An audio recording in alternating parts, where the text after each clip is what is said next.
happy April Fools, everybody. And here I am, the fool. But yes, hello, and welcome. Yeah, I nearly wasn't set up today. But yes, welcome on in. So tonight we're going to be building something of a meme kit because, well, I asked a couple of my friends, like, it's April Fool's, should I do a silly kit or should I start on the Sazabe? Which is going to be a very serious kit. And it's like, for April Fool's Day, I actually had a bit of a meme kit actually in the works, so hopefully you all enjoy it. I know it'll be a fun one for me. But here, we'll get over to showing what it is in just a second. So long as I hit the right button. Ah! Hey, Nature Class! Starts blaring a MURICA by Rammstein. Rammstein's always so good. But yes, tonight we are building MURICA, the Gundam. This is, GF13006 North America Gundam Maxter. This is Neo America's. Alright, that's right. NA is not North America, it's Neo America. This is Neo America's representative Gundam for the tournament that takes place during the plot of G Gundam. Piloted by one Chibbity Cricket.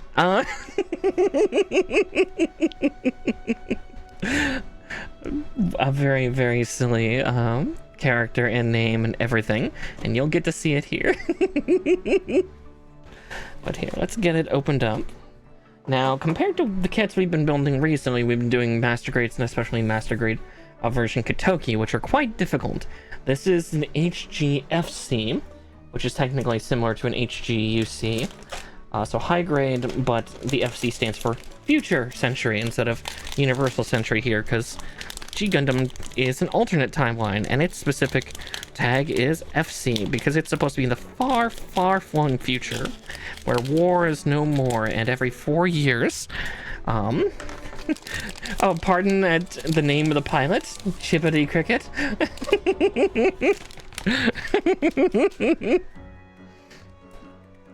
But yeah, every 4 years, all the nations of the world, all the Neo nations, as they're now known as, have a tournament to decide which nation is going to be the one that kind of helps decide the world's decisions for the next 4 years. It's something.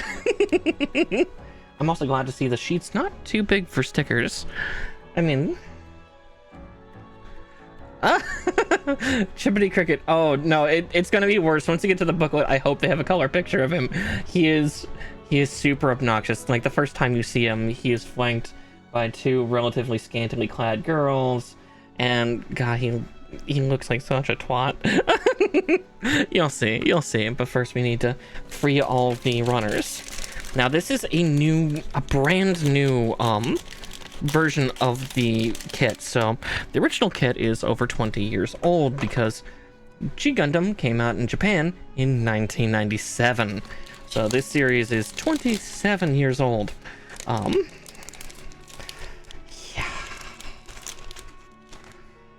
It is an ancient one. Which is funny because my favorite one, Gundam Wing, is 25. Because that came out in 1999. Though in North America we got them backwards. We got Gundam Wing in 2000 and G Gundam in 2001/2. But yeah, there are not going to be a lot of... Yeah, his name is Chibbity. Yeah, not Jiminy. Not Jiminy Cricket, but Chibbity Crockett. Yeah. Yeah. Again, a Japanese caricature of quintessentially of an American name. The most obnoxious one. Again, this Gundam is pretty much every single...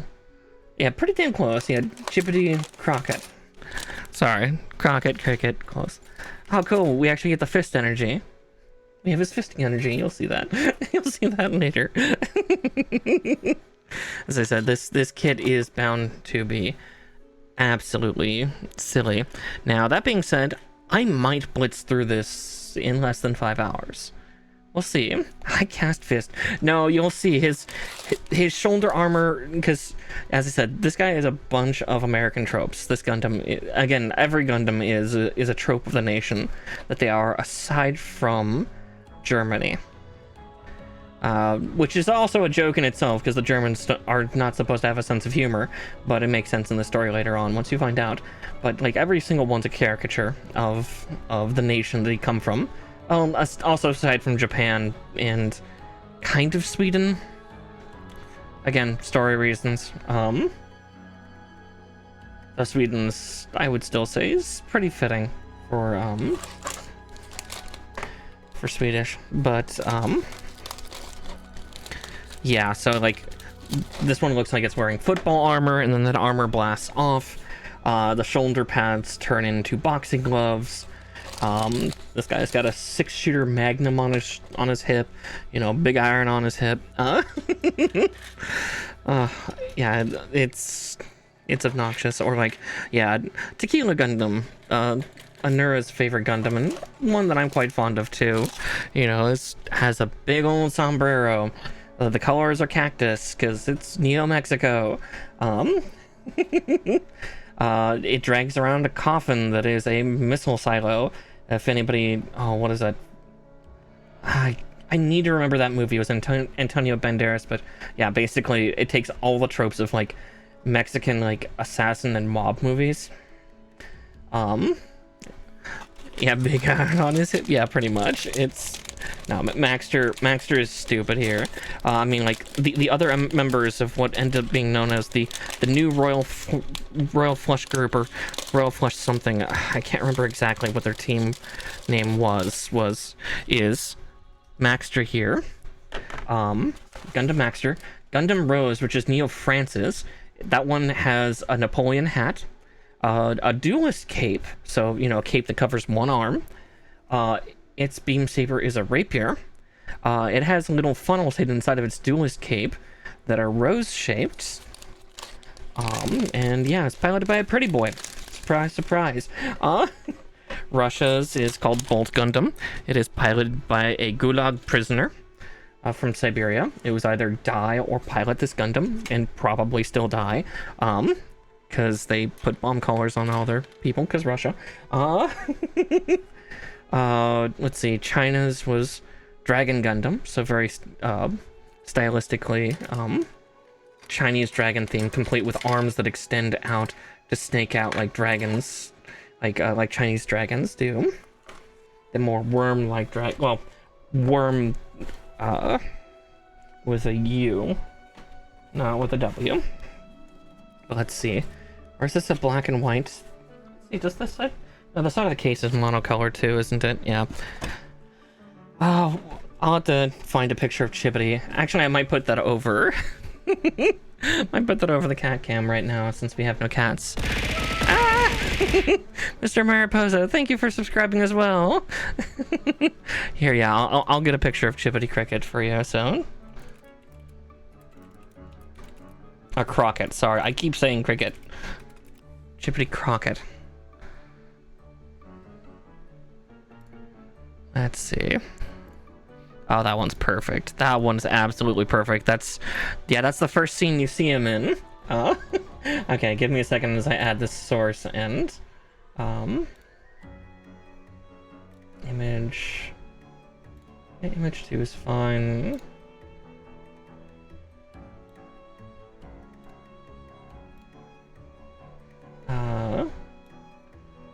Here, we're just gonna put that down below.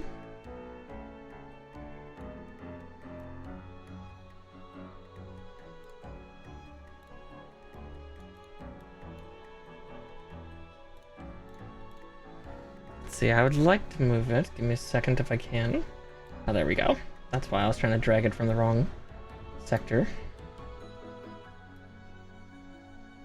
If a cat shows up, we'll make Chibbity disappear, but yeah, there's our beloved American. He's something. He sure is something. Alright. Well, usually worms with a Y, aren't they, they have wings, don't they? Or am I thinking wyvern? I might be thinking wyvern. I don't know. I don't know anymore. IR can think good. Okay, so this is going to be one of the more obnoxious style of manuals. In the fact that it is literally just one sheet of paper that's just been folded to hell and back. But yes, we'll have Chippity, my beloved, here. Not sure if we'll do this with the rest of the, yeah, vague and arbitrary. Exactly. So you get it. Okay. So I am going to get the paint colors out for this guy. So, metallic green for sensor. Already have the black pen out. I need the true red, which is not this one, but this one, along with the yellow.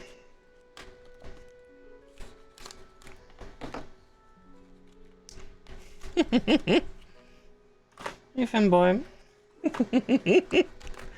Alright, I think that is all the paint pens we will need. And, yeah, again, this might not take the full 5 hours. I do warn that, because I've been doing those, no.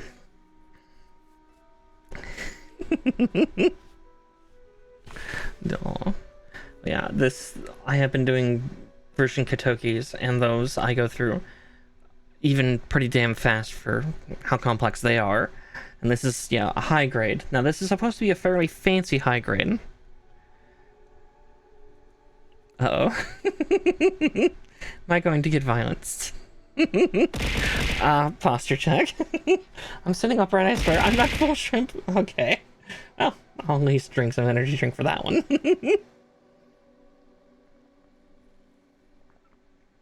Also, apologies if my voice sounds a little more tired. I did just come back from a convention yesterday, and I don't think my body's fully recovered. I actually got myself a bunch of new Gunpla there, and then I actually just bought a bunch more online, because it's like... Yeah, go get a Monster. I'm drinking a Monster too. I would tip it to show it's a Strawberry Dream one, but I've already opened it. There's also, I think, another trans girl flavored one. It's like, yeah, it's the best tasting one of the zero sugar ones. True. I really want to intimidate that Goliath.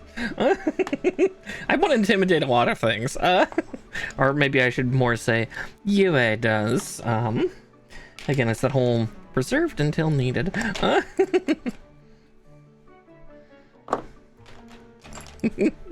I already hear chanting somewhere in the background, I think. But I will not make assumptions. We'll see. We'll see about that.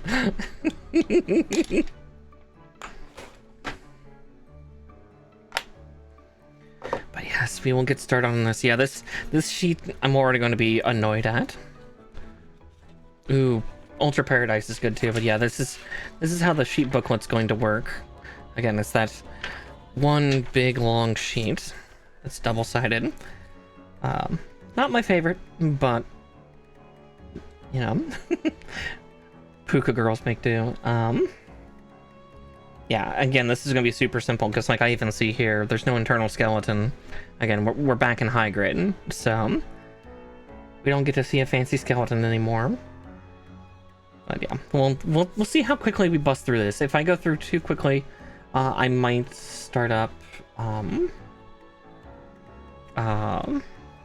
might start up like Gundam Battle Operation 2 and play a few rounds or something.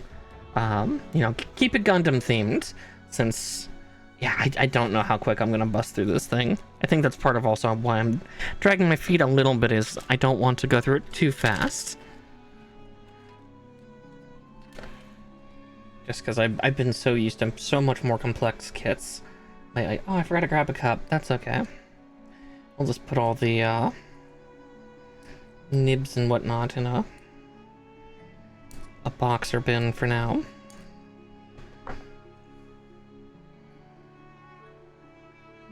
A27. And on the plus side, since I do notice this, we don't have a park connector sheet. Because these new versions of the Royal Flush members that they're doing are brand new designs of them, like on the sheet. So this contains our park connectors, and it's not rubberized plastic. This is that super durable, long life joint stuff. Yeah, I feel like the chants people are doing in the background is Death by Snoo Snoo. Yeah, I've kind of done that. I'm starting to notice a theme on that, but far from a bad thing. So I need the B12s, my favorite vitamin. And Cluso is behind me and is upset. Wouldn't be a Gunpla stream without Clue being confused by I'm not paying attention to. I love that cat, but goddamn it.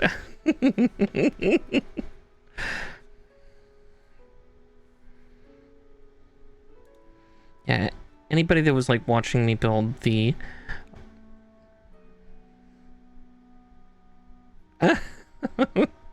oh, exactly. Listen, sometimes that's just a reflection of humanity. Sometimes, like, it's a coin toss. You either have hot or gross.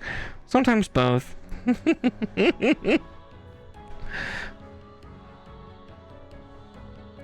Ain't nothing wrong with making sleazeballs and hotties. It's fine.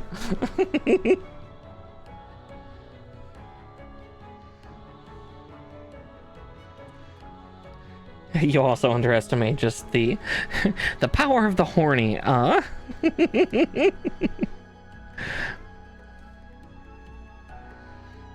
the things they can do.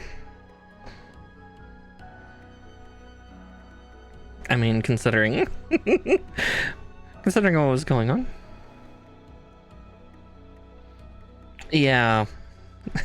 Oh, trust me, probably when that happens, I have a feeling that a few of us are gonna be like, God, why am I attracted to him? He's such a piece of shit. But God, or them, I guess I should say for now, because I don't even know. Oh, it's like, why does that feel so smooth? Because I'm grinding with the smooth side. And the smooth side doesn't have any texture. Surprise, surprise. But yeah, I mean, considering the torment I just did actually in a friend's server, hopefully that was okay. I'm pretty sure it was the mods egging me on to do stuff, so I think I'm safe.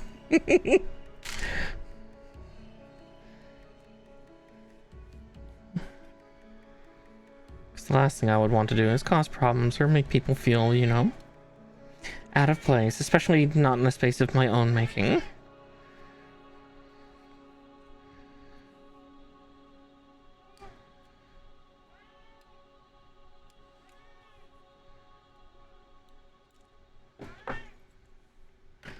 But yes, everybody's horny, and the horny badge just makes us hornier. In horny jail, that's just putting us in horny jail with other horny people. There's no winning against the horny.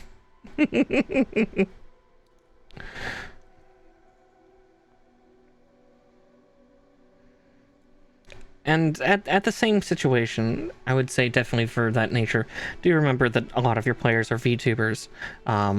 Again, just in general. It's something of a cliche, but it's a cliche that's often true. A lot of us are very horny individuals, like, be it from we are online the majority of our waking hours to the fact that maybe some of us have done not safe for work, or some of us are lewd tubers or lewd adjacent. It's going to happen. Yeah, VTubers also tend to be neurodivergent and horny. Oh, now I just hear Marnie from I believe she's I think she's from Hololive. I'm horny. Everyone's favorite horny captain. Alright, so nothing goes into the waste just yet. Oh, I see. This is just covering. Oh, interesting. This chest is Yeah, points at me and then yourself. Yeah. Exactly. See? Yeah. Where did we meet again? All right, roleplay. It is also very funny how those circles intersect so much because, again, like some of the stuff I was talking about with other folks tonight was G-pose and a couple other things, and it's like, oh, this is all the same community. It's a cycle. It's a circle. Well, unless provoked. But yes, you're right. You tend to not be terribly overt with it unless somebody provokes you. And even then, it's not so much of like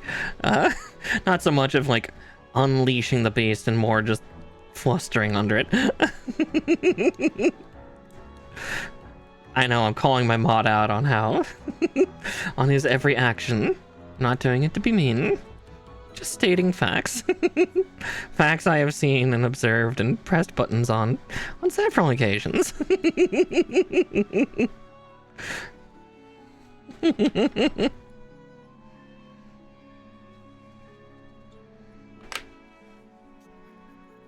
Well, that talk did definitely make me want to do some photo stuff again sometime, or some G-pose stuff. One of my true arts. Aww. No need to pout, nature. I mean, I get it. Trust me, I get it. Okay, this chest is actually a little more complex than I thought it would be for a high grade. That being said, it is HGFC. There seems to be a distinction between high grade and then high grade with extra lettering. But yeah. But even then, like a high grade versus a real grade, even HGFC or UC or BF, I think was another one I saw earlier today. I'd have to look up exactly what universe uses the BF tag. The boyfriend universe, no. There's a whole universe.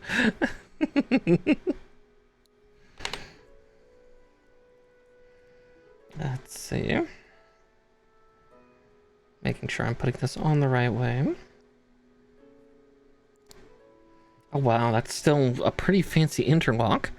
So it might be a little harder to see, but yeah, it actually pushed into a slit instead of huh. Okay. Yeah, more credit. I mean, this literally is brand new. This like released in February. So this thing is one of the newest high grades out there. Is there a femme boyfriend in the universe? Oh, I would. I'm pretty sure I've seen a couple of those circles about. At least in parts of our reality. I'm on Twitter long enough. I guess I should more say I'm on parts of VTuber and digital space ones. Yeah, that's Mr. Clue.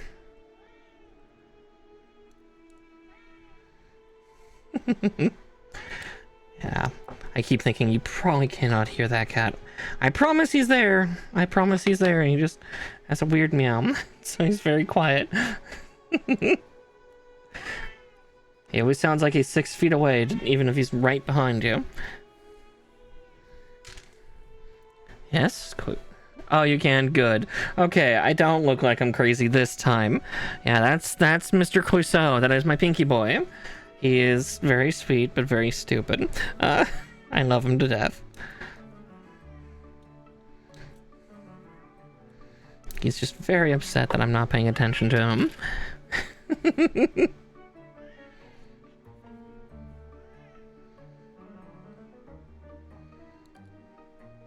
Listen, Clouseau, you're not Chibbity, okay? God, try to remember, I think the English voice actor for Chibbity also, like, took on a little bit of, like, a... like, kind of Western-ish accent. I think it faded a little more over time. I'd have to watch Gundam again. I really should.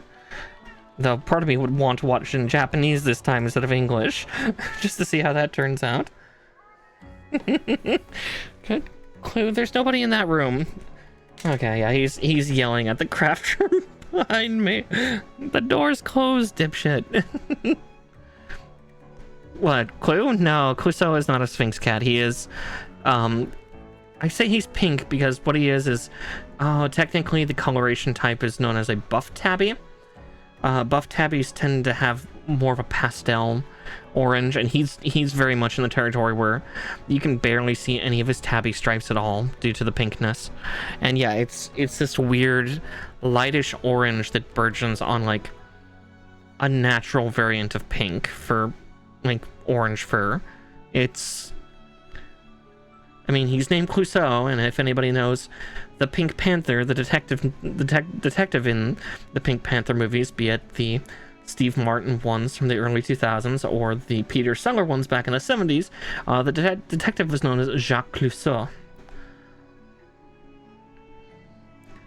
Yes, but lighter. Yeah, he's pastel. That's why I joke that he's like half ginger and only has half the brain cell, if that. It's because, yeah, he quintessentially is. I mean, Sherlock is his blood brother. Sherlock and Clouseau are from the same litter.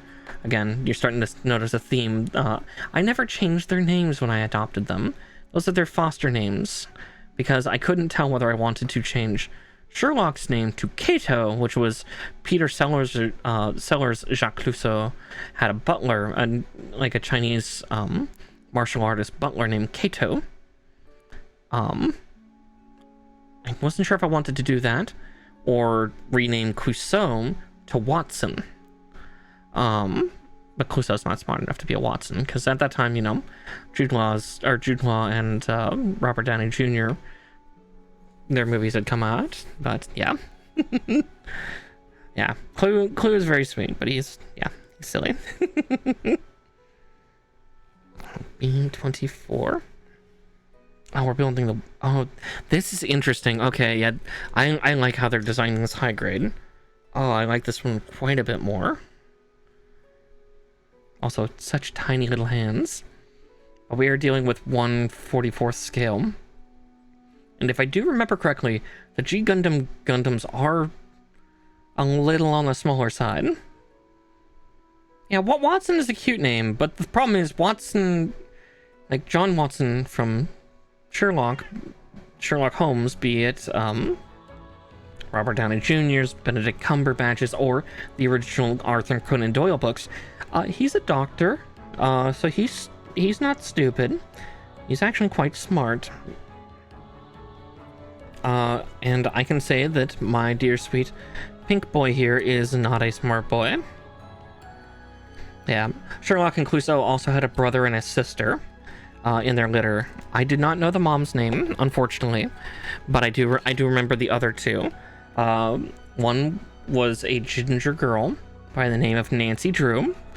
She's very sweet. She seemed a little on the timid side, but again, liked people. Just, you know, kind of that little shy type. And then there was Columbo, and when I went and saw Sherlock and Clouseau for the first time, there were a mother and two daughters just fawning over Columbo, and Columbo had the smuggest little smile. Columbo was the same exact color as Clue. He was pinkish. Yeah, they were all cute little ginger kitties, but yeah, Columbo had just the smuggest look on his face. I'm like, yep, you're definitely a Columbo.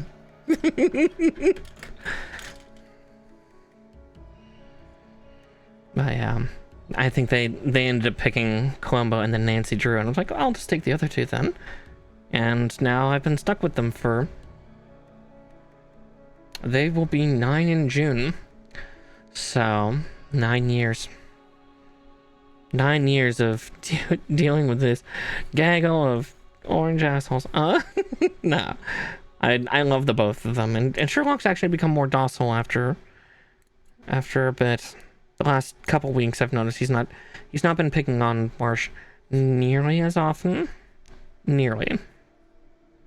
But we'll see. We'll see how things go. Right, and I need a 19.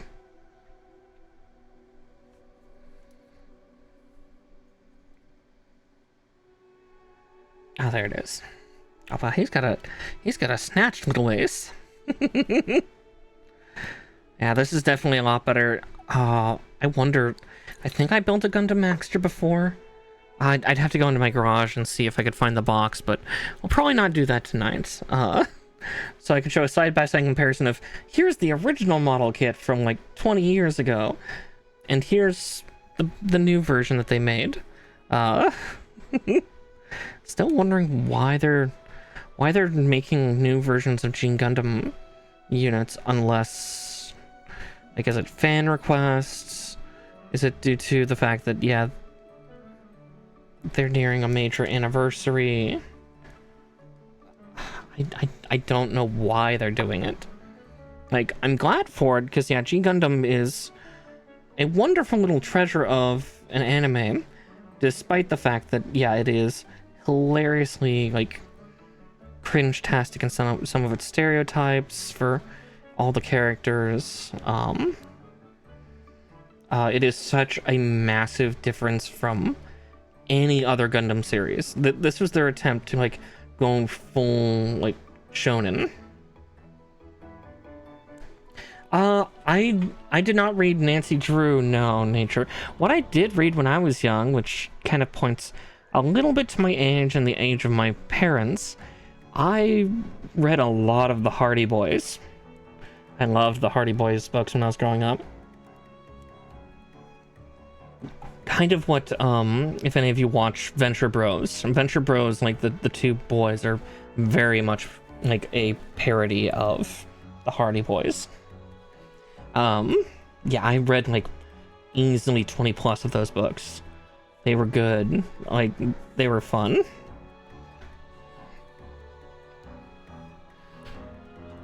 Yeah. But yeah, that's what I read a lot. I'm pretty sure I still have a few of those floating around somewhere. Probably in a box as well. I probably didn't unearth them, or they got lost in a move. Yeah, I would hit the Scholastic catalog every chance I can get my grubby little paws on when I was in school. I don't even know if they still do that. I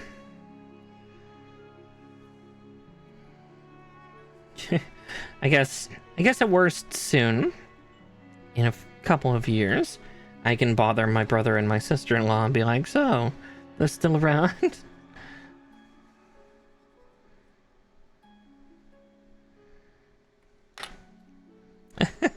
Not that surprising, again.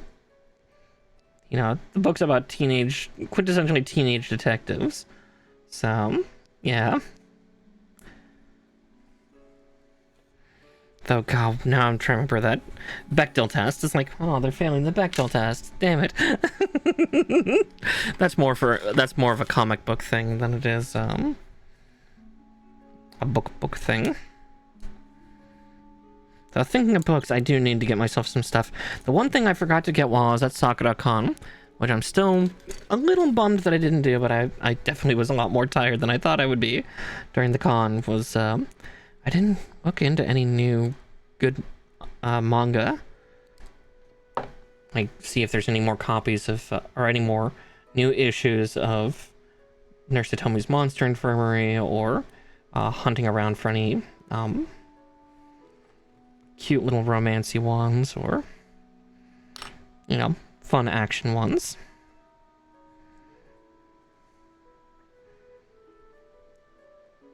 Okay. Yeah, we're building his abs, all right. Oh boy.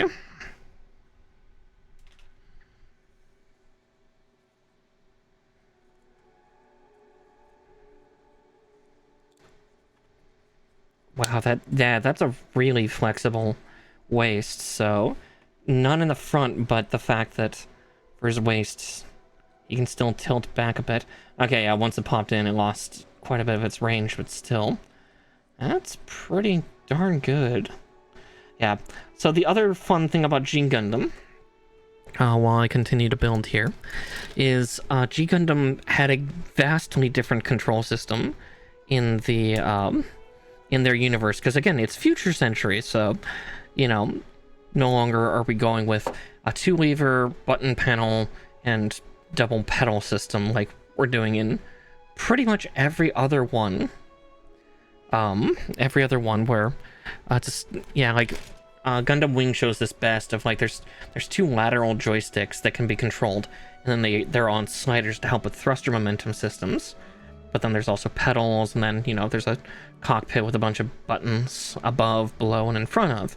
Again, you're quintessentially piloting a bipedal jet. Think Macross, but less transformation. Yeah, racer, like super racer arcade setup, like racer plane meets fighter plane meets attack helicopter meets like some of the most technical shit. Except for G Gundam. G Gundam in the future century uses skin-tight motion capture suits, and the cockpits are installed with a special gravity system. So if, like, say the Gundam gets knocked over, the person falls to the bottom of the cockpit orb, which is still the flat ground. Oh yes, no. Watch the transformation sequences of it. Like, a lot of times for the transformation sequence, they would show the person getting their skin-tight suit on, and for some reason I remember them focusing on the butts quite a bit. Because, yeah, skin-tight. Like, there's a set of, like, sci-fi, like, little antennae, like, on the shoulders, and I think... Yeah, no, I think it's just the shoulders, but yeah, it is hilarious. And yeah, basically the Gundam will mirror the body movements of the pilot. So this is why most of the pilots that are piloting these things are in incredible shape, because their movements are directly translating. This is also why, as you pointed out, with the Horse Gundam unit that Shining Gundam and God Gundam has, that is piloted by an actual horse. Because same technology. Yeah, it's a 1-to-1 input system, which is horrifying in its own right. Again, Future Century got really weird. They tried to go Super Shonen. In a way, it didn't work out. Like, it's a loved favorite, but yes, it did have haptic feedback a lot of times. Not nearly as severe as Evangelion's. It's not a full-blown neural link. But I think there was some haptic feedback, so they would know when they got hit, or like when an arm would break on the Gundam, things like that. So if you pants grab a Gundam, yeah, you could. Oh dear, but yeah, see, so here's the ridiculousness of Maxter Gundam. So this is the unarmored chests, 2 big old packs. A nice little set of abs. I was not joking about this Gundam being extra silly about it. But now we're putting on the football armor. Now we're putting on the extra armor that goes over top of this chest piece. It's funny you kind of say that. You'll yes, it very much has kind of actually, with the most recent cartoon show that's been coming out, X-Men 97, which is, yeah, based on the old X-Men TV show. Yeah, it's very much so. Again, it's the same blue and yellow, so I 100% see why you see it. But yeah, it kind of simulates the closest that a Gundam gets to skin color in this. But let's see, A6 and 23. Alright, I found 6. And there's 23, okay. But yes, I've been looking forward to building this guy, and it's like, yeah, April Fool's seems like a good time to build MURICA Gundam. Like, I'm not gonna wait a whole year to build Gundam Rose when it comes out, or I did find out that they actually did a very recent design of Nobel Gundam, which Nobel Gundam is Neo Sweden's, but it looks oddly like Shining Gundam slash Burning God Gundam. So in the plot of G Gundam. Domon Kashu, Japan's pilot. The Shining Gundam gets destroyed at one point, which was his original Gundam. And he gets a new Gundam called God Gundam, or as we translated it in English because we didn't want no God in our shit. We called it Burning Gundam. Which ended up becoming kind of the mainstay, his mainstay unit for the show. I think it was like the first third of the series. He piloted Shining, and then he got destroyed in a surprise attack, not by a tournament person, but I think by Devil Gundam. Or, as it was translated to English, Dark Gundam.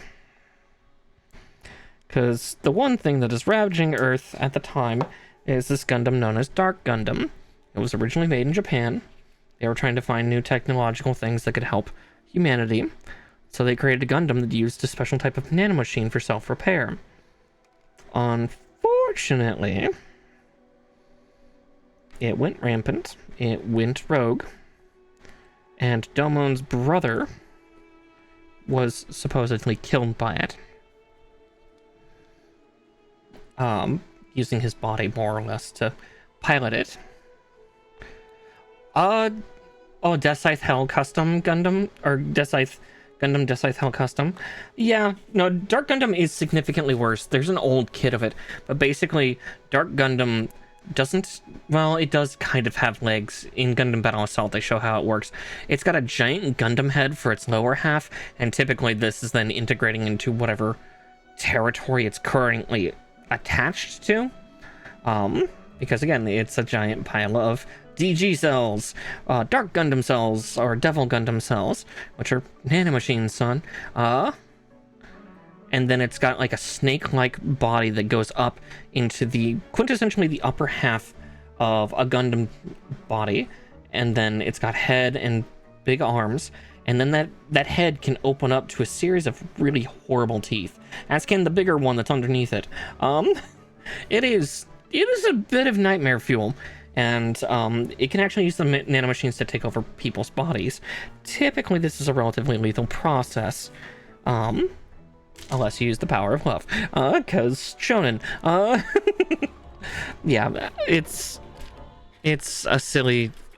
G Gundam was a very, very silly series, but I think that was something that we kind of needed, because again, we've talked about the other Gundam series and how they're hilariously dark. And just do not pull the punches on it. And again, it's a more realistic dark, where this is a much more fantastical type of darkness, where it's just like, oh, that's a little fucked up, but it's, you know, it's at least full-blown sci-fi, so it's almost cheeky. Where, yeah, the other is like, oh, that's actually really terrible. We're heading down that path, aren't we? In like some of the other Gundam series. It's like, that could happen. That could happen. Maybe not in our lifetime, but potentially in our like children or grandchildren's. Oh dear.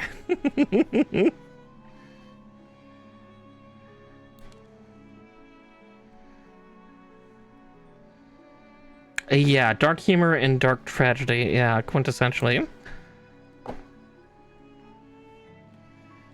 But yeah. G Gundam is honestly a great series to watch if you are looking to watch a Gundam series. Like, if you want something that, yeah, has a touch of brevity to it, yeah, like, don't get me wrong, like, some of the other series can carry it too, like, the way, especially, which Mercury handled things was very beautifully done. Like, there were funny parts to it, but yeah, it got grim. It followed suit with all the others.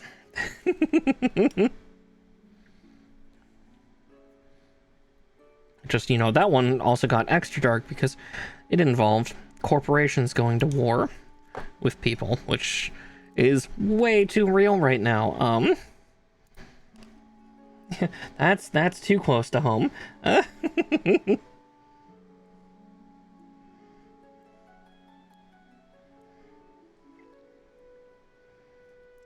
Yeah.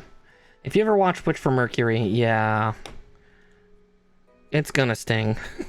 It's gonna sting real bad. It's like, oh, this was made in like 2002, 2003, or 2022, 2023. Okay, great. Oh, it's too real. Because yeah, like that one is like the Bennett Group, which is like a group of companies.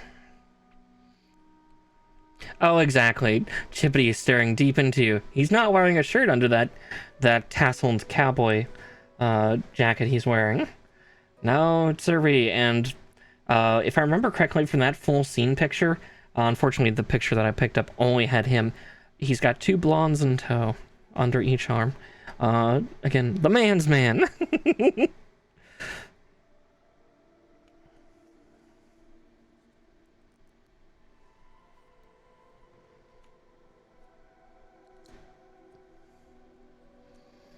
Watch out, ladies. He's single? Yeah, he definitely gets more humbled as the series goes on. Because, yeah, his Gundam got to have a kid. Got to have a revived kid, even. It's almost like he's a main plot character.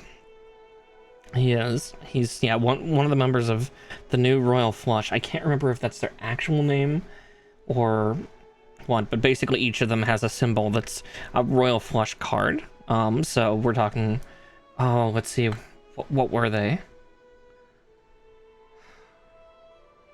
Because Jack of Diamonds, I'm pretty sure that was the French pilot.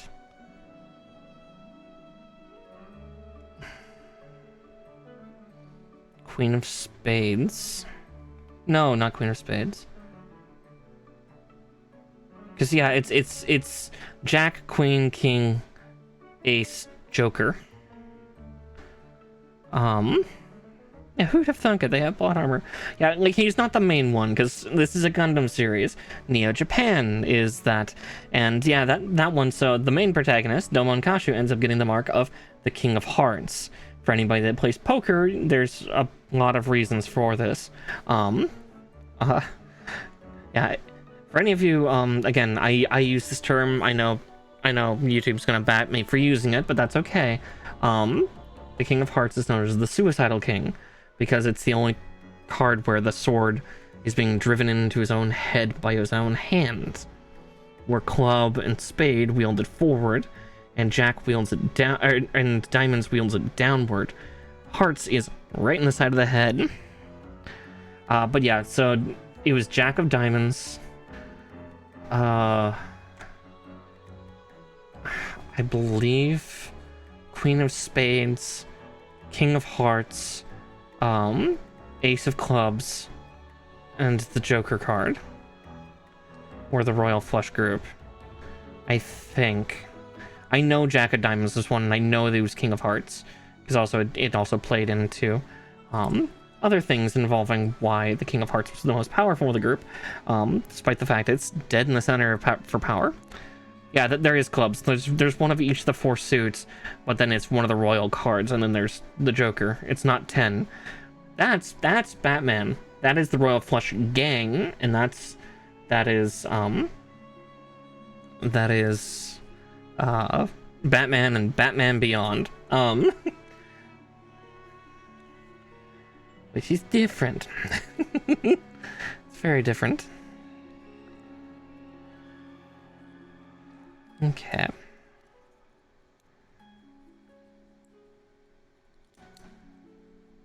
But then, yeah, so this chest piece will pop off, but then normally when it's in fully armored football mode, it looks like this. Let's see. That does not feel like it sets in super deep. Let's see.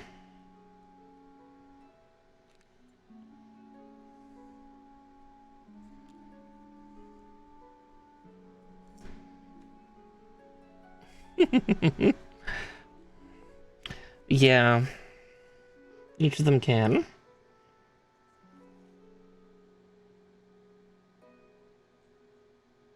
Okay, it's saying that they should be able to move wide. I just trying to see what they mean by that.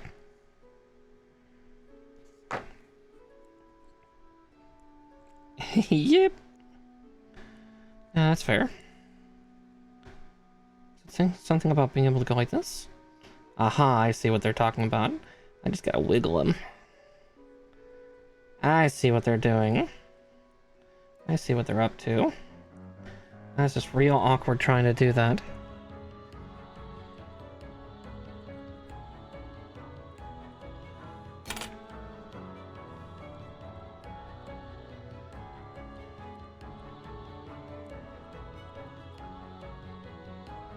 I think that's for being able to lock in the chest piece.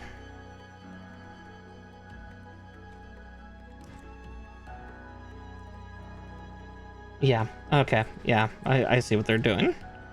Clever, clever.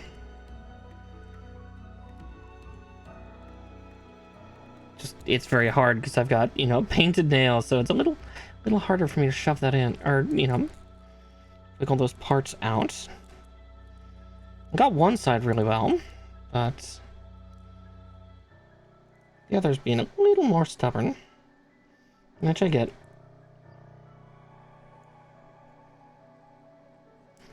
Also very, like, smooth plastic. Ah, I think there was. I think it was Australia. Yeah, I'm pretty sure that was G Gundam. Neo-Aussiland. Neo-Australia. Which, thankfully, in this universe, Australia didn't get kind of blown up like it does in Universal Century, but...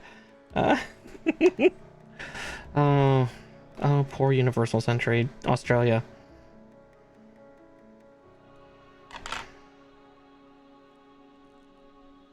Oh, exactly, yeah. The price of having pretty nails. Yeah, which are... Let's see if I can get the focus to go. You can see the little rose gold flakes in them. Gods, I love Holo Taco. Sponsored, but please sponsor me. Gets blown up. Yep. Australia, well, specifically, Sydney is literally wiped off the map. Sydney no longer exists. There's like a... Dude, spoilers! Please, that was like 40 years ago. If you've not watched it now, you'll never watch it.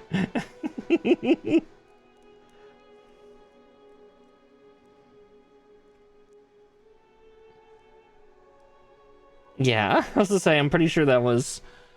Yeah, that was still in 0079. So that's... Yeah, that's way back. Way back to the beginning. Because Char's counterattack was him trying to do it again. Trying to drop a space colony on Earth once more.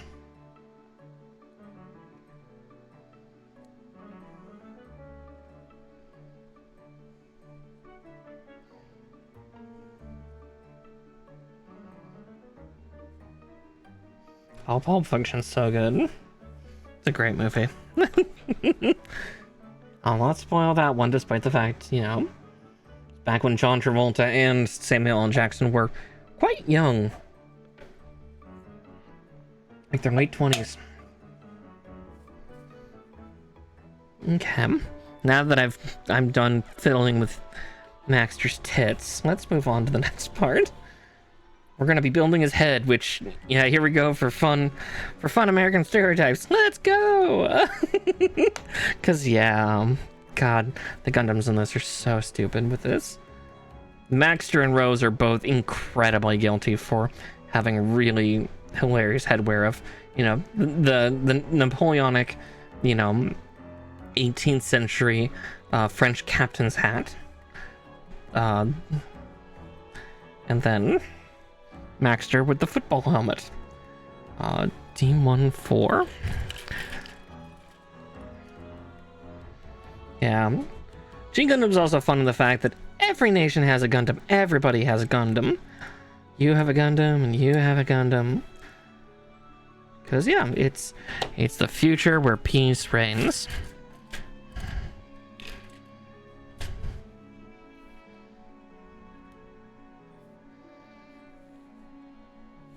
Which is not, but it's weird this happened twice. Yeah, it nearly happened like 3 times in the original Universal Century. It's ridiculous.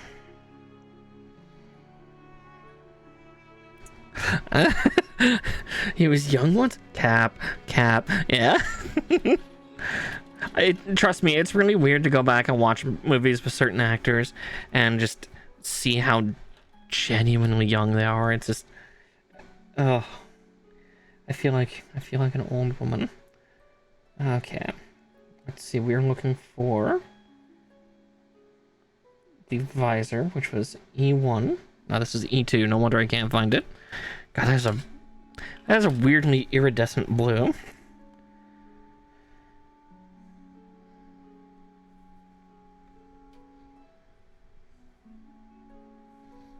Oh, I feel like I looked up that etymology too at one point, but I've completely forgotten. You may have to enlighten me again.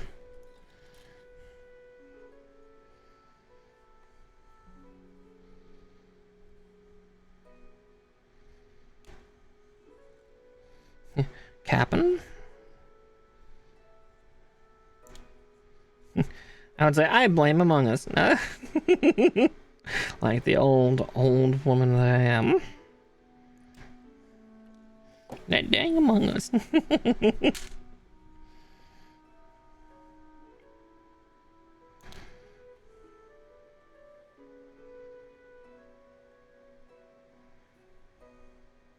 Oop, ah.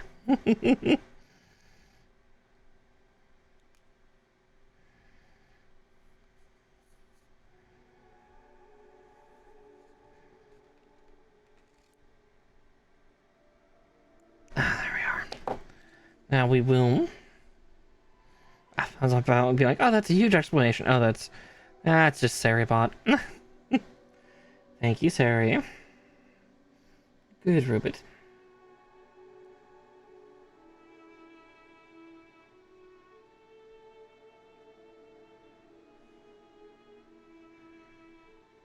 Okay.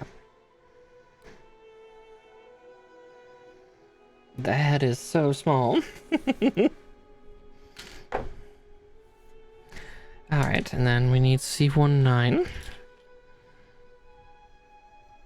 Oh. Oh, okay. That actually makes a lot of sense. Okay. It's actually clever.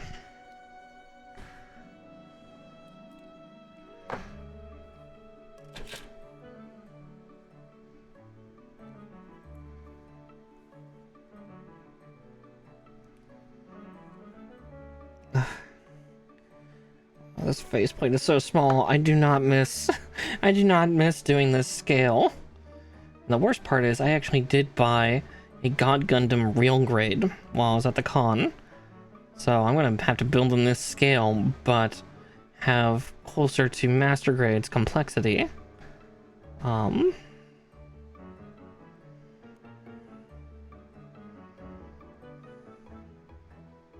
Later. Okay, from here, I'm going to first do this little highlight.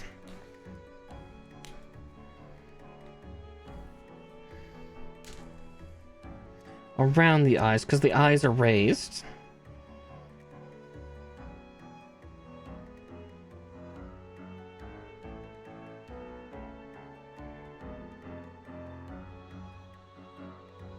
And the only color correction sticker that is ever two-toned. The goddamn eyes.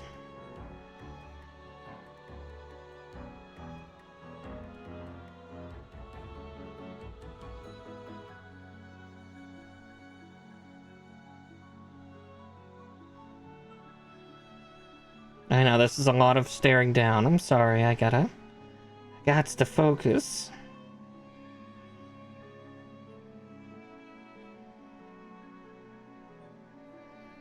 Okay, there's the mask done.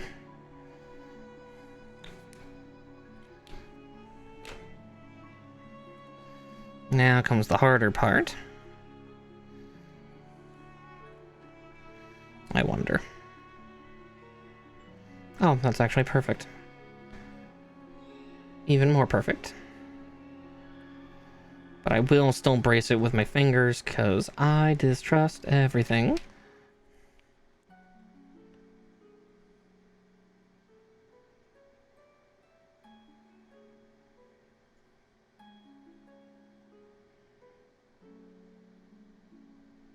There we go. Yeah, a little bit bled over onto the black, but the plus side is, since it's black...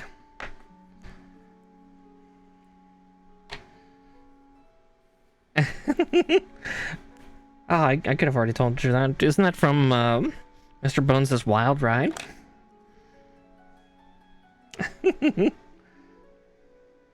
Yeah, here, let's see if we can see the detail for the face. If I can get it to focus. There we go. You can just barely see. It's still drawing a bit, so it's a little harder to see the green and the black.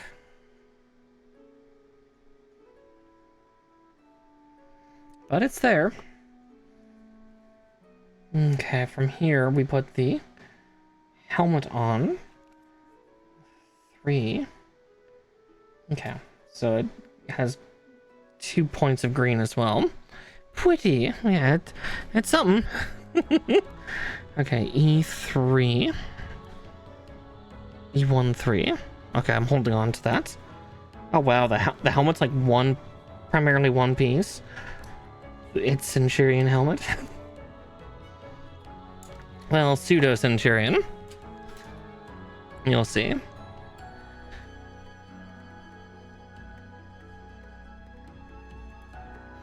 Yeah, definitely if you ever look up Tequila Gundam, I really hope someday they make like a kit for it, or like, you know, or a new kit if they made an old one. I would love a new Tequila Gundam. And of course, Neo Mexico's is named Tequila. It'll kill ya.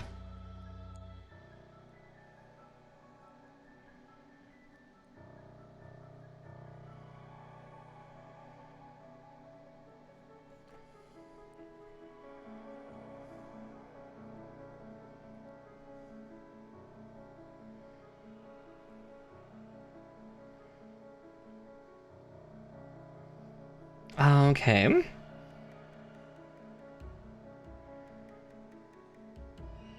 There we go, and the faceplate now is more appropriately put in. Interesting, yeah. I thought it was from like yeah, there was a... Yeah, I can't remember the name of it. I don't know. I just don't know. But while we're at it, let's be extra careful here. I may have to clean a little bit because this pen is being a little excited today.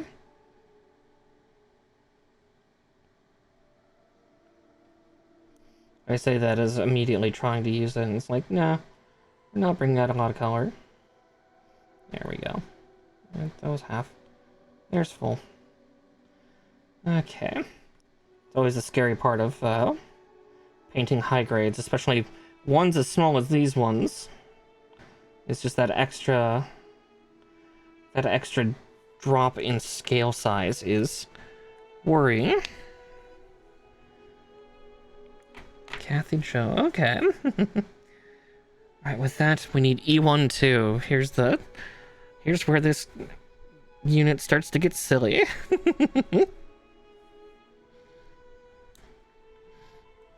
The ride never ends. Digital archaeology is fascinating. I mean, something that I like to watch a lot is analog horror, and that kind of leans on similar systems. Hey, Tarazuzu! Welcome in.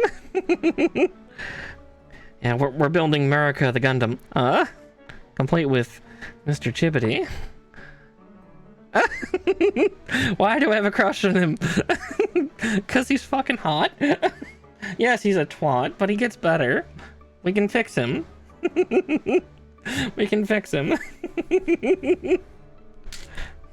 Let's face it, most of the protagonists from G Gundam were hot. Like, really the only one that I would say I'm not exactly attracted to was Neo China's pilot, but that's also because he was like fucking 10. He was a child. But like Bolt Gundam's pilot, oh, he could break me in half. Probably physically could. Rose Gundams could get wooed. Yeah, Chippity is a mess, and we love him. I love red flags, yeah. Who doesn't? Yep, Chippity. Now you're just giving nonsense names for the sake of it. I mean, I'm here for it. I live for it, because, yeah, Chippity's name is so fucking stupid.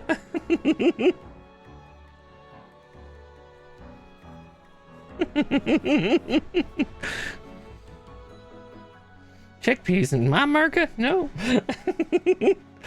But yes, no, your crush on this tool of a man is fine. Oh god, yeah. He could make me erupt anytime.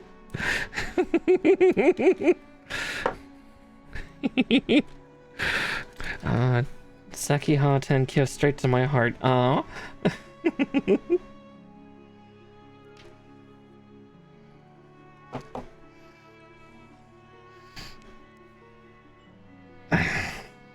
Poor Benedict.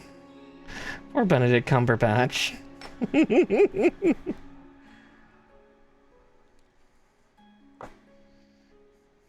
You leave Mr. Smaug alone.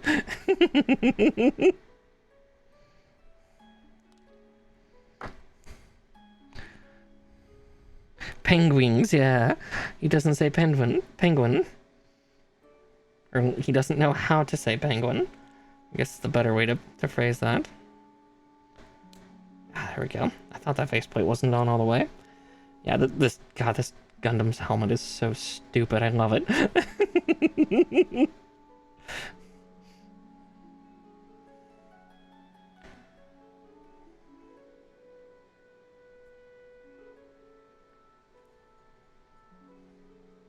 I'm also being extra ginger because I've also painted in a couple spots and I don't want to touch the paint. But yeah, all right, the helmet is built in its complete glory. It's stupid glory. It's got a fucking like old school football face guard. It's so dumb. I love this Gundam. I love and hate it. I feel I should be offended, but at the same time, I also like to make fun of my own country.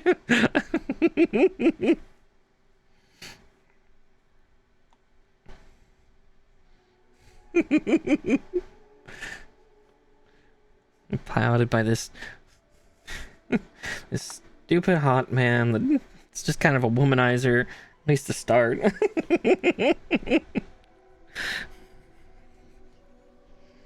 Yeah.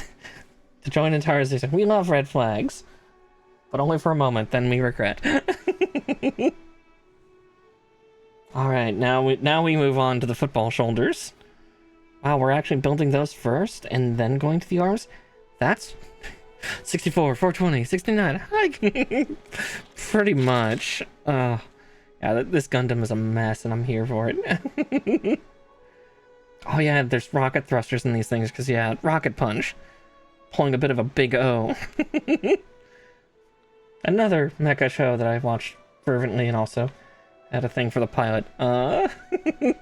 Explains so much.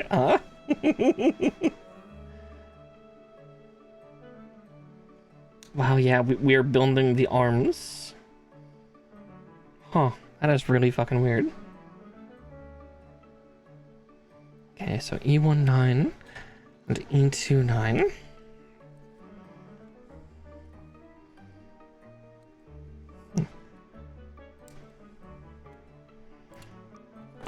Yeah, so that I'm excited. I did just pre-order the Nobel Gundam new variant that came out.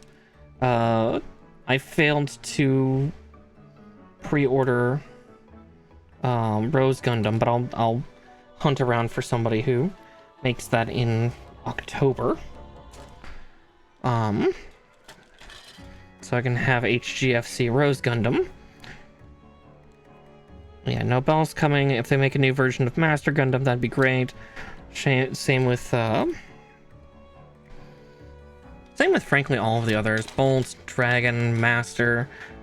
God, can they make another Devil Gundam? I want a Devil Gundam kit, because that would look so fucking cool. Also, yeah, speaking of other hot characters, why is Domon's older brother also hot? But yeah, why are they all hot?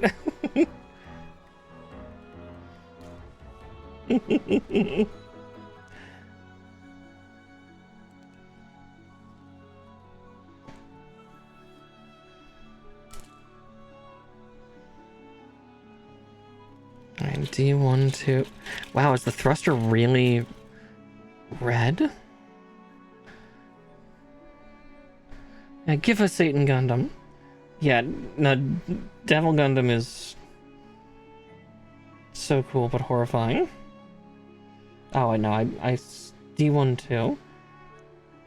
Okay, it's still D1, 12 and D2, 12. I was looking at the thruster. It is red. That is weird. Probably if I were to repaint any of this, like I'd make the thrusters like, you know, like that kind of shuttle gray black. But this is also future century, so I need to suspend my disbelief, if only a little bit. We're building a football robot that transforms into a boxing robot. Now is not the time for, you know, critical thought. It's staring at himbos and and letting the robots fight. And then a horse Gundam coming out of fucking nowhere. Because Japan.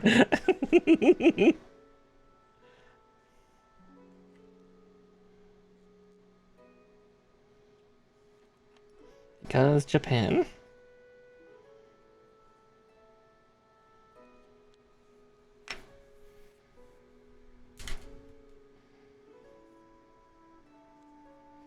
It is also warm today, good grief.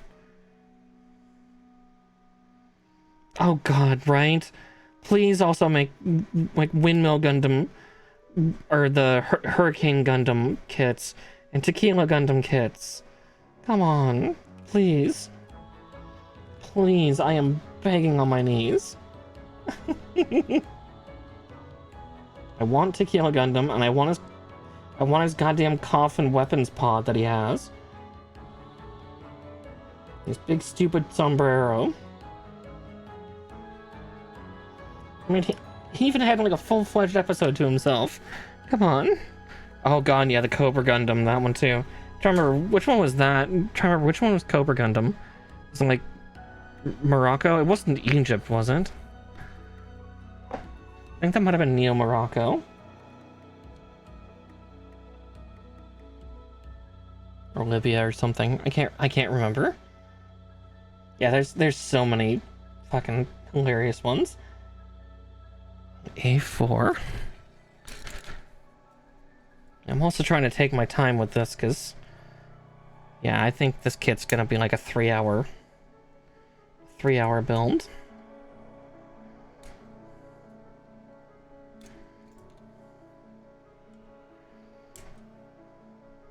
At least under the speed that I build. I've come to find out that compared to other people that build Gunpla, I'm pretty damn fast. Or at least it seems like it. Maybe I'm just like comparing myself to like Kaiju and a couple other VTubers that I follow that also build Gunpla, and it's like, man, well, it takes me like 2 or 3 streams to do it for COD.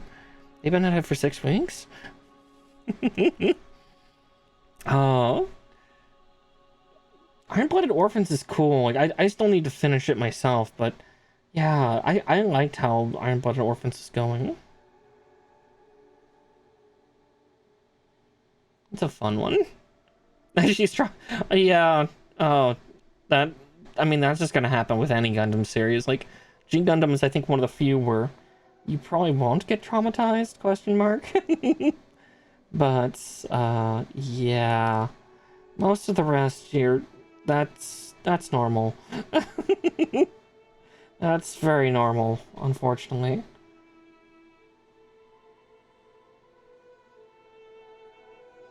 Okay, I was putting it in the right way. They're trying to make me think. Oh, eh.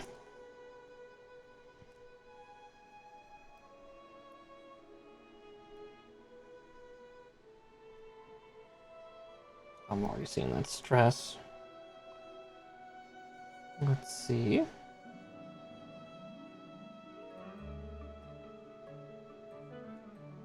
Yep, I was right. I was putting that in wrong. I nearly broke it.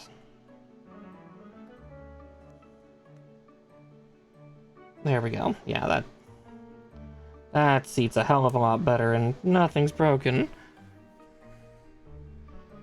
Yeah, Build Fighters is haha fight because it's basically custom robo. For anybody who remembers that wonderful GameCube game. Yeah, G Gundam is haha far-flung future weird apocalypse thing, but hey, it's less dark than normal. And then everything else is just, you know, cut to just shell shock pictures. Just shell shock flashbacks.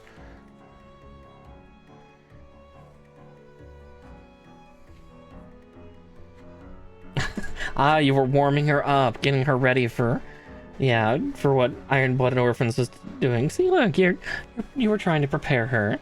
Nothing would have saved her. Iron-Blooded Orphans, yeah, it does get pretty fucked up. Like, the animalistic robot units in Iron-Blooded Orphans are just fucking horrifying. Just the way they attack and take things down is just, it's a little too good, and I don't know how to feel.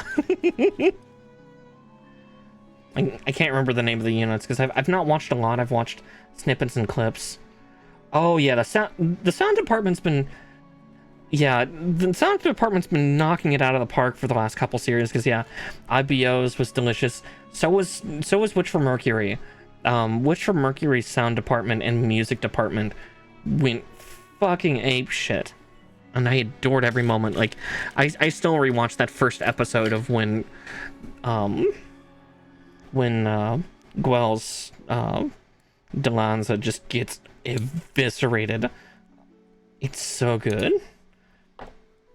Oh no, are they making more IBO? Oh no.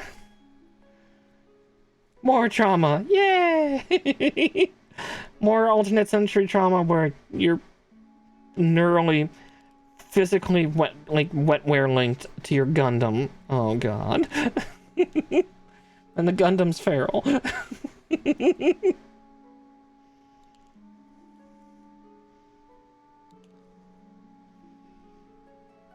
Oh god. That'll be cool, but that'll also be just, oh god.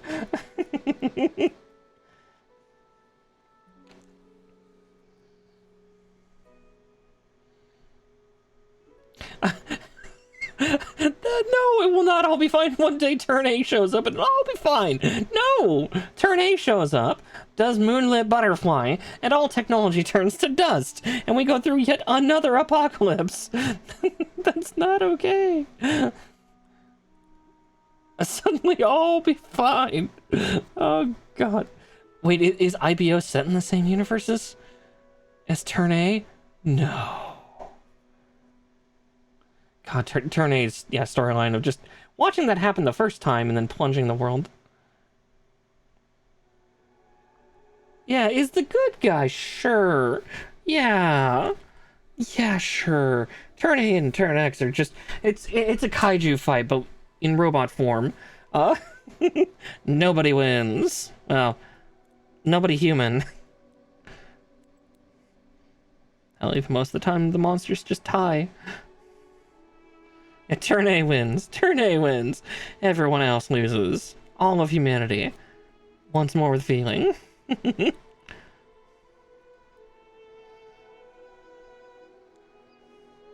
I also pre-ordered another kit because that's also another Gundam I love a lot. Despite the fact that it's a Franken Gundam, which I love, is Moon Gundam.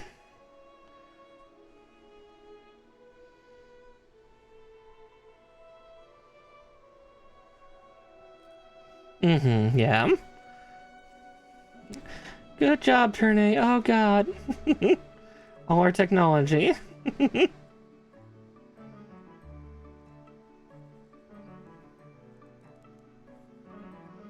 Oh, that is a tight fit. That's what she said.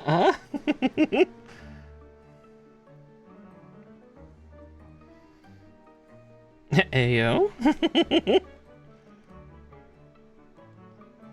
That part's just got like a thick rod that I need to shove in, and I'm trying really hard. I don't know how I got the other end as tight as I did. There we go. Yeah, it's not even all the way in. Shit. We'll find out. All these things, stress marks start to show up on all the plastic.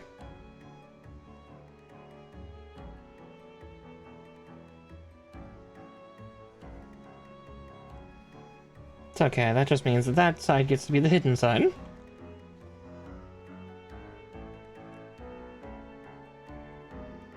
They've relegated it to its own universe. Turning is correct century, okay. Okay, I think that's as far in as it looks like it's supposed to go in further, but the stress marks is telling me... My mind's telling me no, but... We'll find out.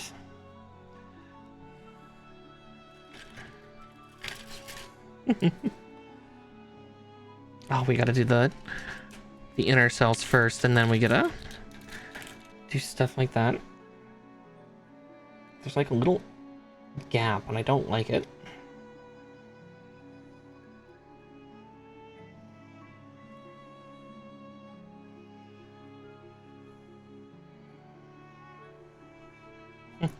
Fuck, go back. Yeah, no, that's quintessentially what Turn A is. Again, cue the scene of the moonlit butterfly effect going off, because both Turn A and Turn X both do it. And it's also Nanomachine's son.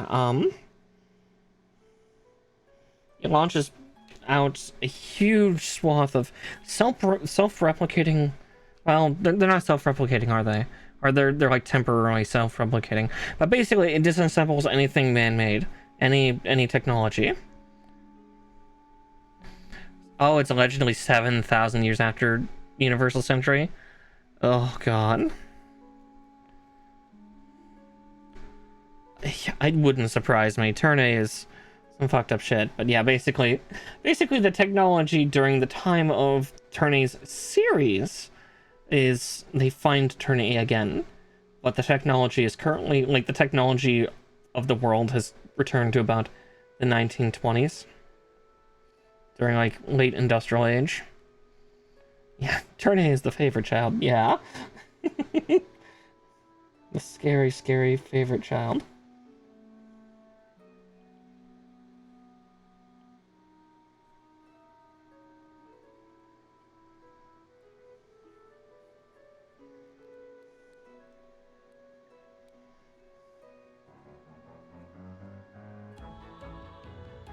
Okay. Let's see. D11 and E8. Hey, Vagabond. Yeah,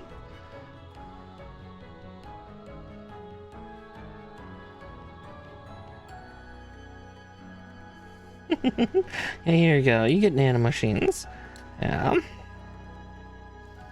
Though Turn A Gundam, from when Gundam Evolution was still a thing, I always called it Tickle Fingers, because yeah, Turn A is goofy looking.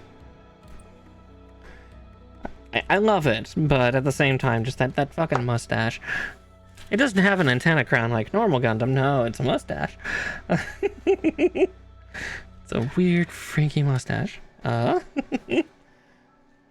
E8.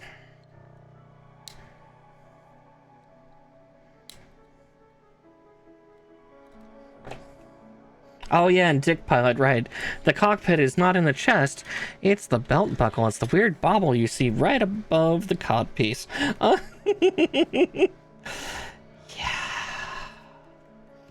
Yeah. Turn A was a mistake. Yep, that is the cockpit. Dick pilot, yeah. We piloting dicks over here? Oh, well.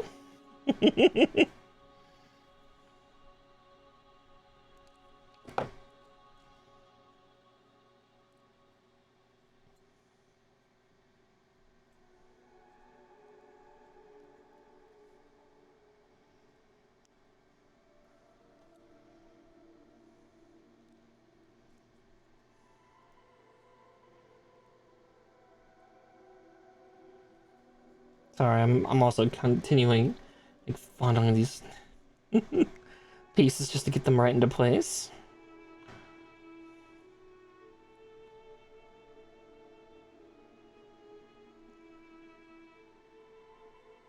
Okay, there we go. I think I finally squished them in place. I can see like a tiny... You can just barely, I think, see it. Let's see if the camera can focus. It's not wanting to focus well enough. It doesn't show up actually that much on camera. I can see a tiny little stress mark in the plastic. The coloration's disfiguring just a little bit because yeah, trying to shove that piece in and trying to... Because that little peg is awful tight. That hole is... I guess I should be blaming the hole, not the peg. Well, I guess we can blame either one. Depends who's the hole and who's the peg. It's too big, it's too tight.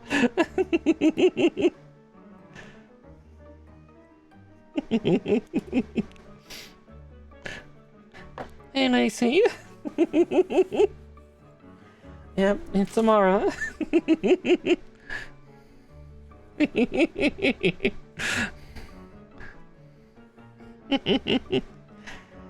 Yeah, just getting MURICA Gundam built for April Fool's Day. We're building the greatest fool of all, Gundam Maxter.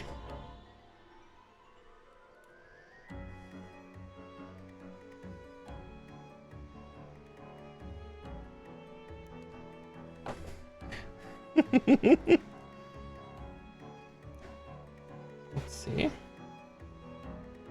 Which way am I supposed to shove that in? Who wins? Turn A or every other Gundam? Turn A. The moment Moonlit Butterfly goes off, the rest of the units are screwed.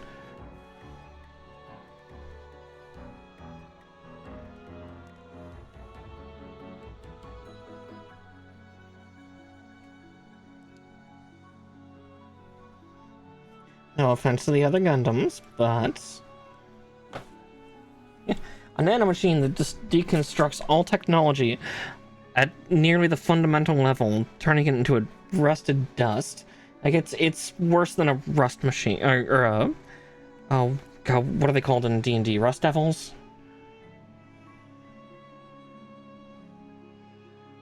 I think I'm thinking Magic the Gathering.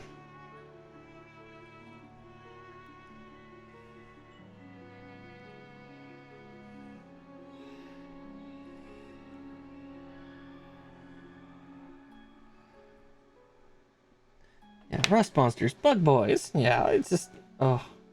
Yeah, no, that's just... Yeah, that's just... Turn A in a nutshell. Just... Its nanomachines are quintessentially the world's scariest... like, its Moonlit Butterfly nanomachines are just... They're the scariest rust monster you could ever think of.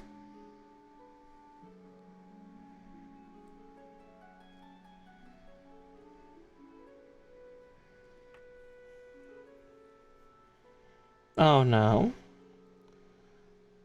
Don't let them near my sword, please. It's a memento. Of course, I did do Fighter Mistake 101, didn't I? What is your family heirloom? A sword. What happens if you find a magical one? Fuck. Cliche D&D thing you should never do. Do I regret it? No. Not entirely.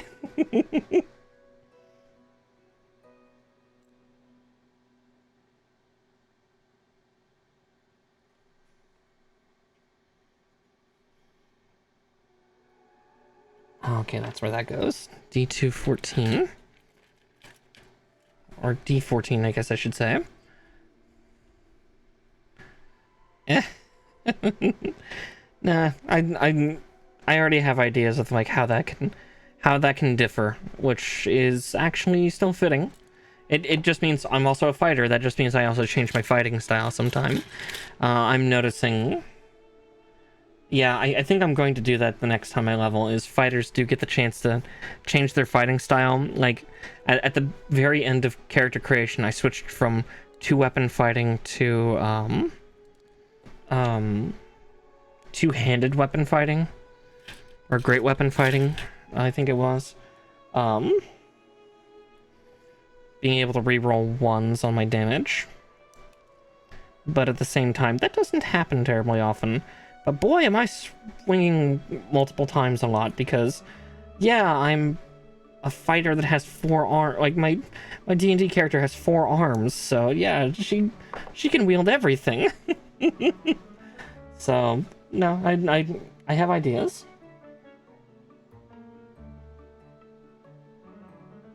And I've been trying to be a good girl, too, of, like, only, despite the fact of having 4 limbs, it's like, no, I'm only going to make 2 attacks, because... yeah, being able to make 3 with 2 on the bonus action doesn't, like, even if sometimes that's how, like, full natural weapon attacks work, no, I would never lawyer that for myself.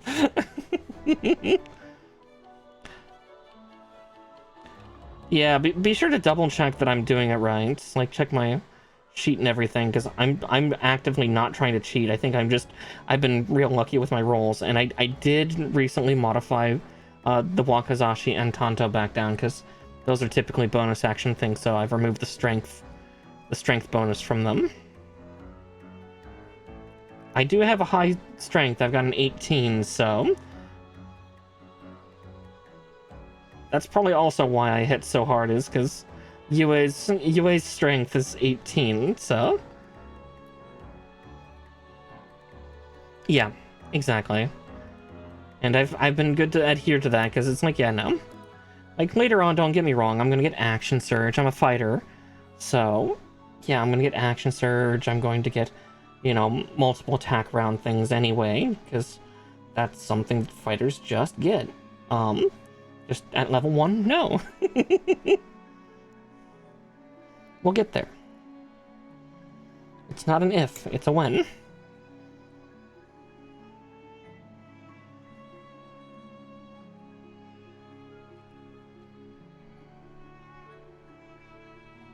Yeah, I've not been checking either, which is why at level 2 I'm just going to switch to multi-weapon fighting, because I've been doing it more often and more consistently than I thought I would.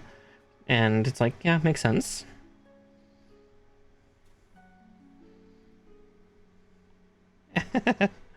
I'm looking forward to actually doing some grappling stuff, but we'll see if that happens. Don't need my DM getting too many ideas from me. I give the best hugs. I'm nearly 9 feet tall and have 4 arms.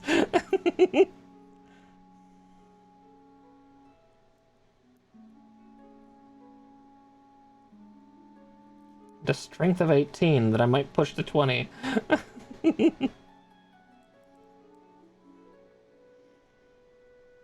Oh yeah, Tavern Brawler, improvised weapons, and yeah, that can be nasty.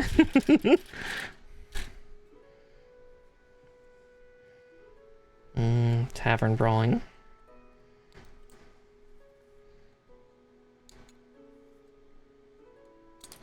Actually, while we're at it, because my throat has been...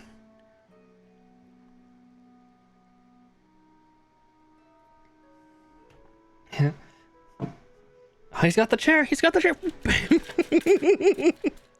Oh, RKO! Watch out, watch out, watch out!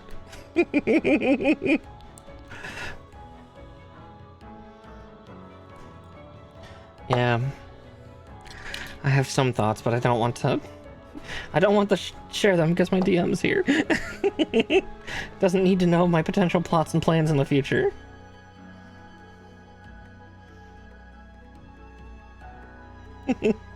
I don't want him to close his ears or his eyes or any of that.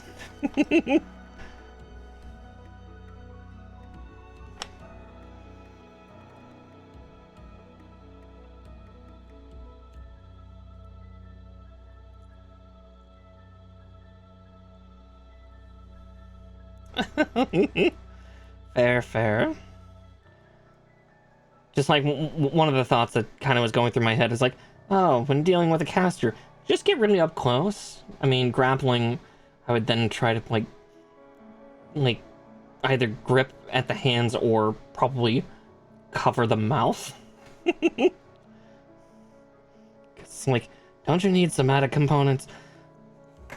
Can't be somatic if you can't speak.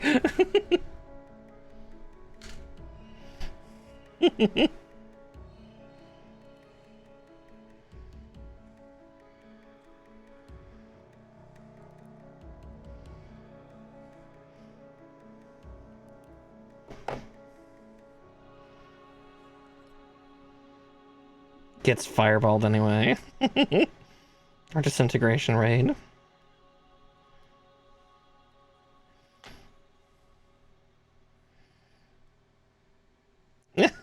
Quintessentially, just, you know, I got these extra hands. My fingers go into the mouth. Oh, wait, no. Fade to black. Fade to black. Because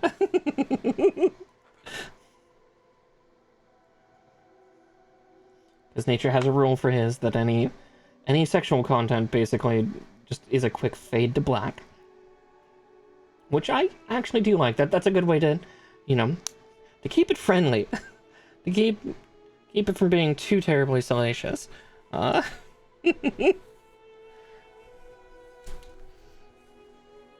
yeah, it's the perk of 4 hands. I can grapple with 2, and then the other 2 can articulate and do other things.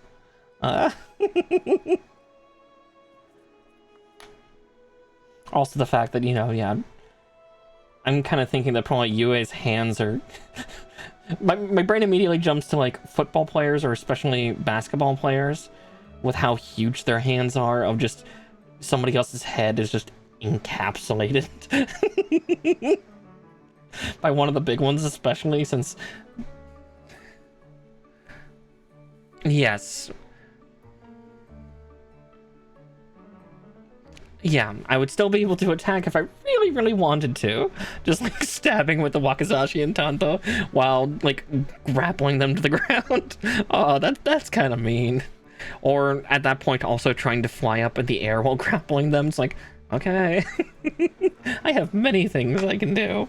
On the plus side, my flying is very slow. So, it would take a while till we got to heights that would really make any meaningful amount of damage. The one problem with the bumblebees, they do not fly fast.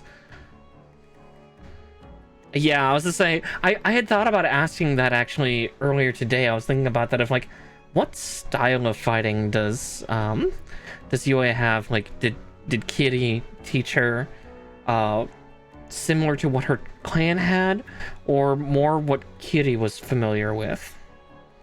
Because Kitty wasn't a direct member of I don't have the sheet on me, so I can't remember her clan name. Yeah, I mean, you've also developed like how Huangfeng, the Vespoid language works, and that's complicated too, because in order to do it just right, you have to have a set of wings that can buzz. Because otherwise, you have a massive speech impediment. So yeah, combat would be not that dissimilar, because yeah, most of them have 4 arms. Most of them have wings with enough flight capability to not just lift themselves, but lift a good amount of weight with them, enough for another humanoid. Yeah, there's and on top of the stinger, you know, like, because she's a Vespoid, she's a honeybee, she's still got a stinger. Yes, pheromones. The Mi-Feng are most known for using the pheromones, because the Mi-Feng use that as almost a telepathy link. But yeah. Yeah, it's a little bit Elcor-like, a little bit. But yeah, it's a huge mix for complex language. But yeah, combat would not be that terribly simple. Like, big limbs grapple, little limbs try to stab. If you can get your bustle close enough to them, trying to, like, you know, stab or cut at their legs with the stinger. Yeah, probably while flying up in the air, probably using the smaller hands to try to cut at their own wings, at their own enemies' wings, to keep them from being able to fly, so that eventually, once you cripple the wings enough, to kick them from height onto the ground, letting them take full damage. Yeah, sometime we'll have to workshop martial arts style for stuff, because I wouldn't mind learning that, since, yeah, they are a cultural mix of Chinese and Japanese, so it's like, okay, so they've got a lot of very nuanced styles of fighting that could be incorporated. Yeah. Yeah, because, yeah, the Huangfeng, technically that stinger is venomous, so yeah, Sogog, I think, would probably be the ones where they're just trying to cut, because if I remember correctly, wasps, they don't have, did they have venom in their stinger? I know that bees and honeybees and bumblebees do, because that's what my grandpa's allergic to, or was allergic to. Here, let me continue building while we workshop this. Sorry to the rest of you. You're gonna see me and my DM being nerds together and figuring out some shit for my character.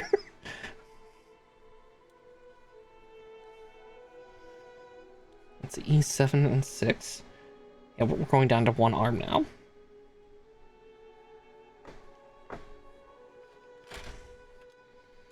Yeah, I always forget that, yeah. And on the plus side, the bee stinger won't come out, because that only happens to bigger things that have, much bigger things that have, like, a weird form of elastic skin, i.e. real world bee versus human skin. And at least you never did the, one of my favorite types of bee, which is also super terrifying. I always forget their particular breed name, but at the same time, they're more about a swarm fight tactic, so that's less useful.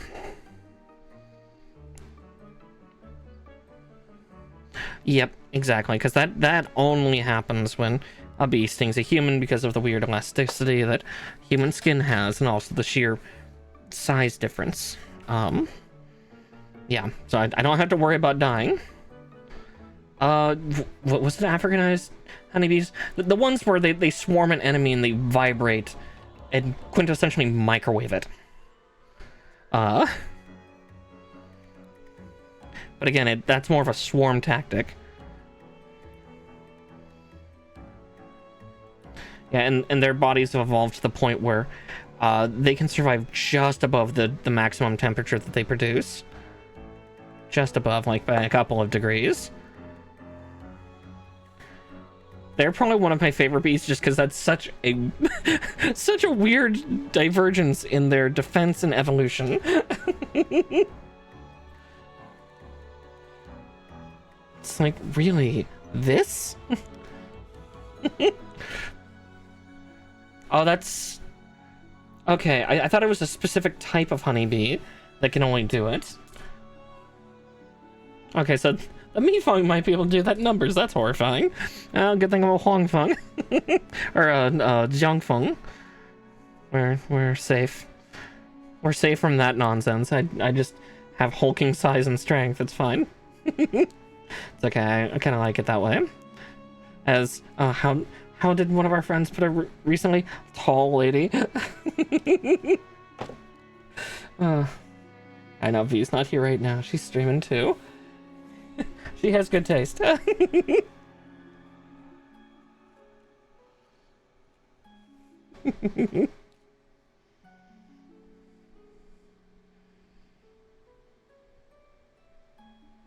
Oh, right. It is Japanese ones. Of course, it's the Japanese ones. Even their bees are technical.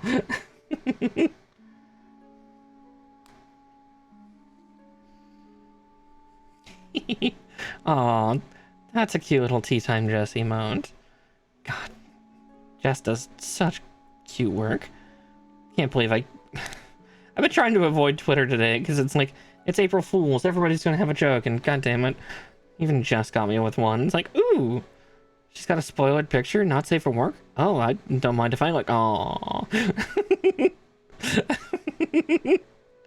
I got tricked.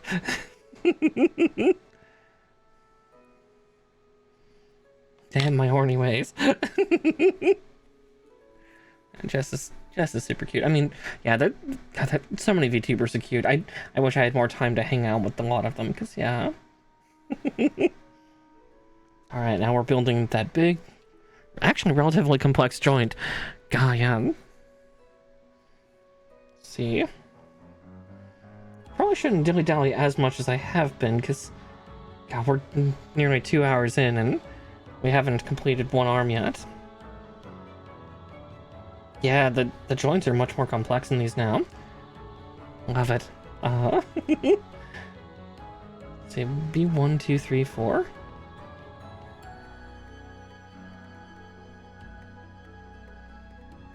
Yeah, it would be similar anatomy, like, you know, like, the bigger beetles would be more about throwing their opponents more or less to the side so they can try to gore them. I can help a little bit with etymology and stuff.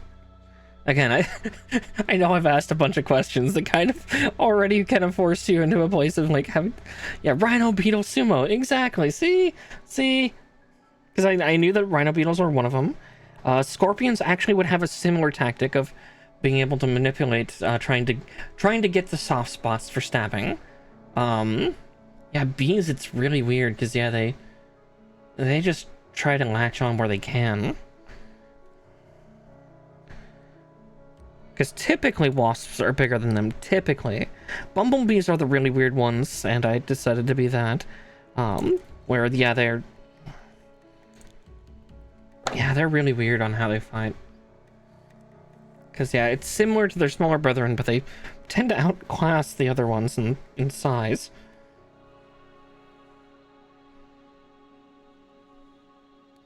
Due to their fuzziness.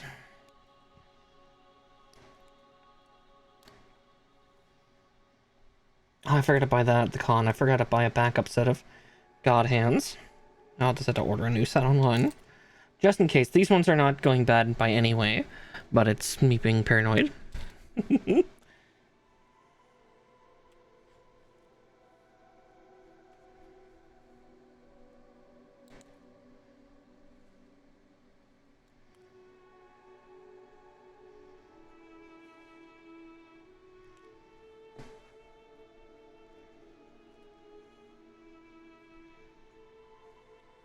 Okay. I'll trim this one out first so I can put those two pieces together, and then I can come back to the others.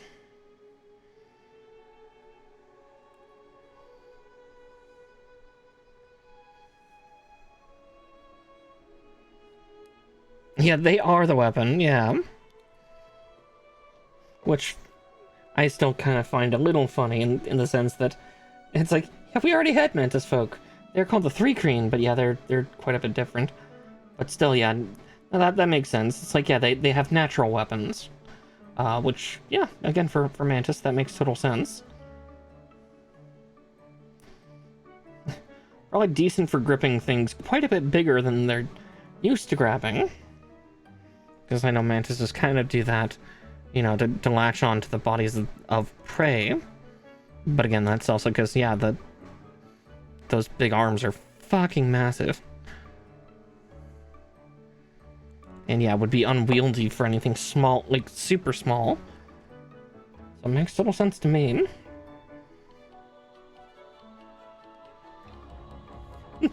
Yeah, for those that don't know, yeah, Nature here is my DM. He does all sorts of things and has all sorts of races, and yeah, the Kabuto are a bunch of bunch of bug people, and yeah, I immediately fell in love with them. I saw bees and had to go for it. The two characters I was choosing from was either a Mifeng, which was a honeybee, or yeah, a Zhongfeng,